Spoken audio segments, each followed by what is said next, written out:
साथीहरू मेजोर जयमसी सन्चै हुनुहुन्छ होला अनि म पनि सन्चै छु। अनि आज चाहिँ म तपाईँहरूको अगाडि आएको छु किनभनेदेखि चाहिँ खाना खाने नि त भोक लाग्यो नि त। आज पनि अलिकति ढिलै भयो, झन्डै त म छिटो खान्थेँ, आज चाहिँ अलिकति ढिलो भयो तर पनि केही छैन है। अब म खाना खाँदैछु अनि मैले खाना लिएर आएको छु। खाना चाहिँ आज चाहिँ मैले पुरा बेसी ल्याएको छु किनभने मलाई भोक लागेर नि त। भेराइटिजहरू पनि थुप्रो छ, हेर्नुहोस् न, यो कसीको जस्तै सेम मुलाको अचार, अनि यहाँ चटनी छ, अनि यहाँ चिकन छ, अनि यो किनेमा, अन्त यहाँ चाहिँ बोडी र उयो छ आलु। यति बेसी सब्जी चाहिँ किन खाएको होला भनेर सोच्नु हुँदैछ होला तपाईँले होइन। अन्त मेरो हस्बेन्ड र दिदी चाहिँ ड्युटी जानुहुन्छ नि त, अन्त त्यही भएर चाहिँ सब्जी बनाउँछ नि त। अन्त त्यही भएर यो चिकन चाहिँ हिजो बेलुकाकै हो। अन्त यो पनि पल्लोपट्टि नानाले ल्याइदिनु भएको, नर्स नानाले, यो किनेमा हो, यो सब्जी पनि बेलुकाकै हो। अन्त आज पकाएको चाहिँ यो चटनी हो। यो साथीहरूको के कस्तो भयो अब म खाएर हजुरहरूलाई भन्छु है त। नभन्नुहोस् है यति खानु हुँदो रहेछ भनेर, भने खान्छु कि अन्त जिउ पनि त्यस्तै छ, यति खान्छ अरे जिउ पनि पुरा लागेको छ है साथीहरू। ल अब म सुरु गरेँ है त।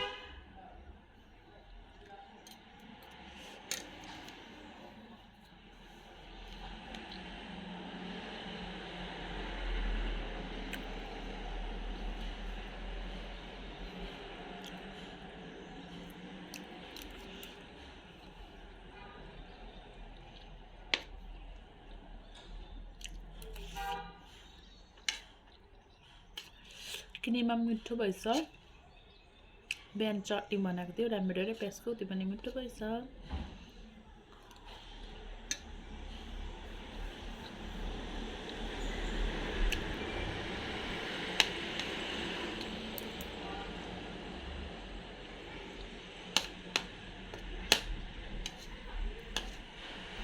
यो बेलुकाको सब्जी हो कि अलिकति ढिलो खायो भने चाहिँ बिग्रिन्छ नि त। अब अहिले गरम महिना लाग्यो होइन, 12 बजीदेखि उता चाहिँ बिग्रिन्छ नि सब्जीहरू, त्यही भएर मैले खाएको थिएँ।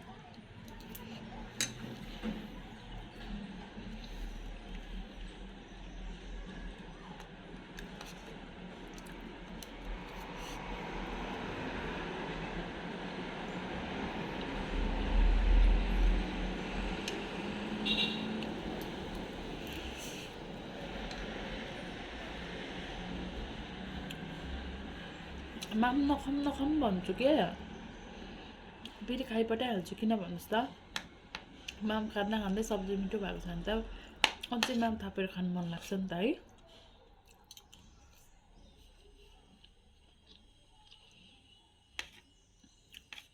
सबै मिठो भएको छ।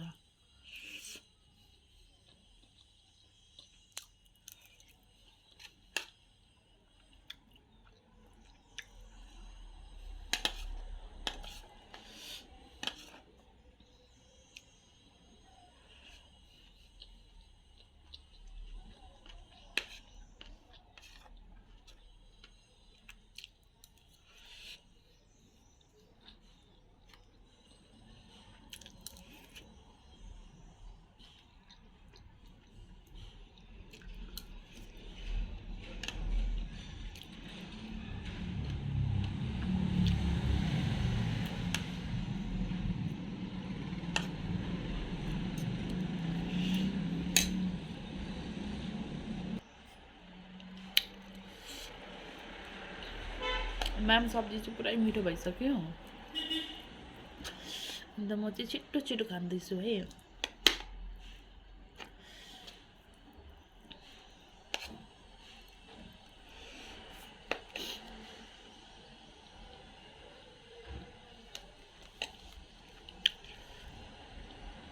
म जब भिडियो गर्छु नि तब चाहिँ यति बेसी गाडी आउँछ होइन, जब म भिडियो गर्दिनँ तब चाहिँ गाडी नै आउँदैन। अन्त तपाईँहरूलाई पुरा डिस्टर्ब हुँदा होला है गाडी बजेको सुनेर।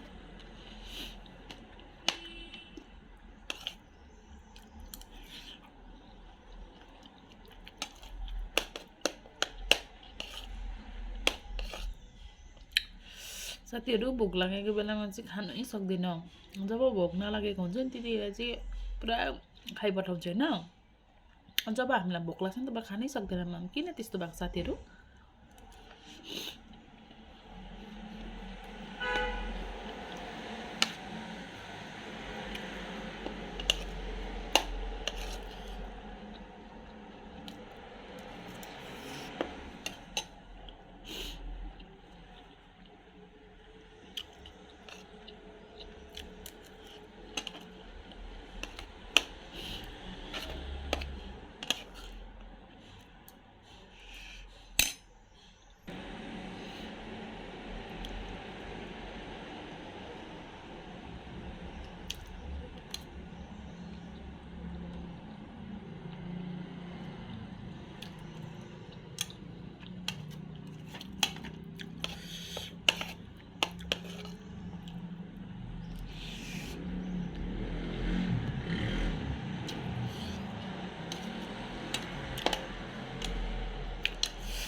साथीहरू,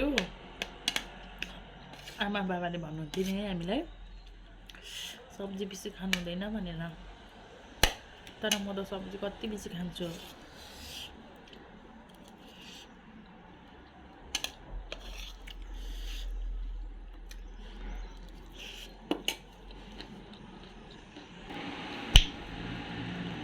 पिरो भएछ नि त।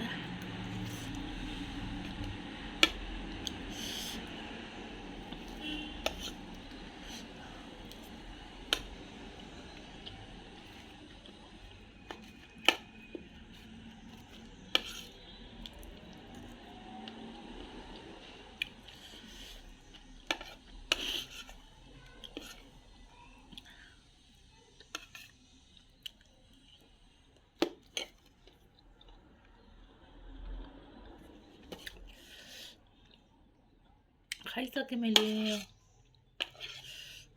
हुन्छ, बाई बाई। अनि एउटा कुरा, सबैले त त्यस्तो गर्दैन।